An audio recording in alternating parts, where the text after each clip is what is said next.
Hello investor, welcome back to इस the art of investing. तो चलिए देख लेते हैं मार्केट में आज क्या हुआ है। तो मार्केट में आज मतलब 9 जुलाई को जो भी टैरिफ के जो भी यहाँ पे रिजल्ट है, जो भी कंक्लूजन था फॉर इंडिया, वो यहाँ पे आने वाला था। लेकिन न्यूज़ ऐसी आ रही है कि वो उसको अभी 31 जुलाई तक इसको पोस्टपोन कर दिया है। जितनी जल्दी ये टैरिफ का चक्कर खत्म हो जाएगा, जितनी जल्दी टैरिफ पता चल जाएंगे, उतना ही मार्केट के लिए एक हेल्दी है, क्योंकि एक डायरेक्शन सेट हो जाएगा हमारे इंडियन मार्केट्स के लिए। और कल से टीसीएस के रिजल्ट स्टार्ट हो जाएंगे। तो टीसीएस के कल से रिजल्ट है, कल आयरेडा के भी रिजल्ट है।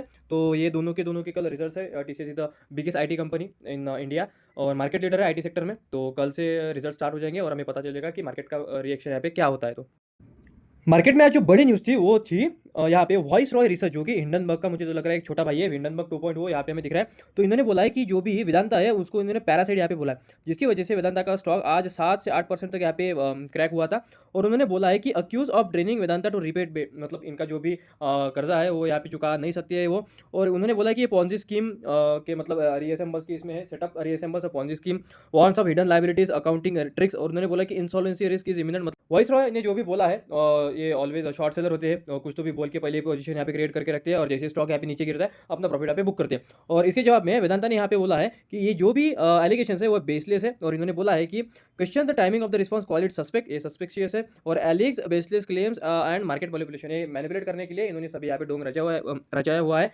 वॉइस रॉय ने। So Vedanta dismiss a short seller report as selective misinformation. और उन्होंने ये भी बोला है कि urges investor to avoid speculation. तो ये जो भी मार्केट में चल रहा है वॉइस रॉय का, तो इन्होंने जस्ट ये शॉर्ट सेलर है यूएस के। तो इनके बेसिस पे आज वेदांता का जो स्टॉक था वो 7% तक यहाँ पे गिरा था। तो ये न्यूज़ आपको पता होनी चाहिए थी। और always do invest in the company where the fundamental is strong, debt मतलब बहुत कम हो, और कोई भी ऐसा अरा गिरा नत्तू गिरा अगर आए और कंपनी के स्टॉक को अगर हिला दे, तो मतलब ऐसे कंपनी में इन्वेस्ट करने से बचे। जून 2025 का म्यूचुअल फंड का यहाँ पे डेटा आ गया है। अगर हम देखें तो मई के रिलेटिव में यहाँ पे जून में हमें 74.40 लाख का यहाँ पे इन्फ्लोज है।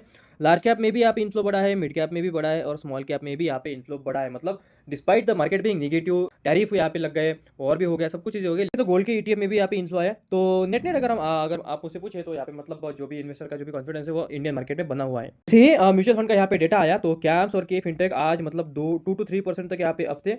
और इसका जो भी बेनिफिट है म्यूचुअल फंड की, अगर इंडस्ट्री अगर ग्रो होती है तो सबसे जो भी हमारे पास दो ही रजिस्ट्रार है, मैंने आपसे कल भी डिस्कस किया था, के फिनटेक और कैम्स। तो दोनों पे आप नजर रखिए।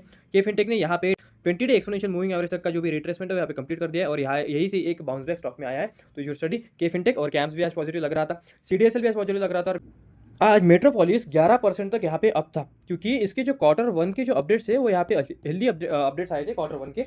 लेकिन उसके बावजूद भी ये जो स्टॉक यहाँ पे बढ़ा है 11%, तो इसमें किसी बड़े प्लेयर ने यहाँ पे एंट्री की है। और मेट्रोपोलिस को मैंने पहले भी यहाँ पे स्टडी किया था during I guess 1 to 2 weeks back. तो वहाँ पे मैंने यहाँ पे देखा था कि इसका जो पीई की रेशियो है वो 490 का, मतलब ये ओवर वैल्यूएशन यहाँ पे दिखाई दे रहा था मुझे। इसकी वजह से मैंने इसको स्टडी नहीं किया था। लेकिन यू मस्ट स्टडी मेट्रोपोलिस अगर आपको इसके फंडामेंटल्स अच्छे लगते हैं, क्योंकि ये कंपनी अच्छी है, इसका धंधा सब कुछ अच्छा है, लेकिन इसके जो फंडामेंटल्स है उसके इसका जो ओवर वैल्यूएशन है, इसकी वजह से मैंने इसको यहाँ पे स्किप किया। एफआईआईज और डीआईएस की यहाँ पे कंटिन्यूस बाइंग चल रही है। तो अगर यहाँ पे अगर हम देखें तो 77 करोड़ की एफआईआईज ने बाइंग किया, डीआईएस ने भी 921 करोड़ की यहाँ पे बाइंग किया। लेकिन जो बाइंग जो है वो यहाँ पे लिमिटेड यहाँ पे दिख रही है, क्योंकि टैरिफ का जो भी मसला है वो अभी तक सल्टा नहीं है और क्वार्टर के रिजल्ट यहाँ पे आना शुरू हो जाएंगे। तो वहाँ पे देखते हैं कि कैसा परफॉर्मेंस होता है, क्या होता है। लेकिन एफआईआईज और DIIs is bullish on Indian market और इंडियन मार्केट्स की अभी मतलब ग्रोथ की स्टोरी अभी चालू होगी। तो ये थी मार्केट की कंप्लीट एनालिसिस। कमेंट करके बताना कैसे लगी, रील अगर अच्छी लगी तो फॉर जरूर करें। Thank you.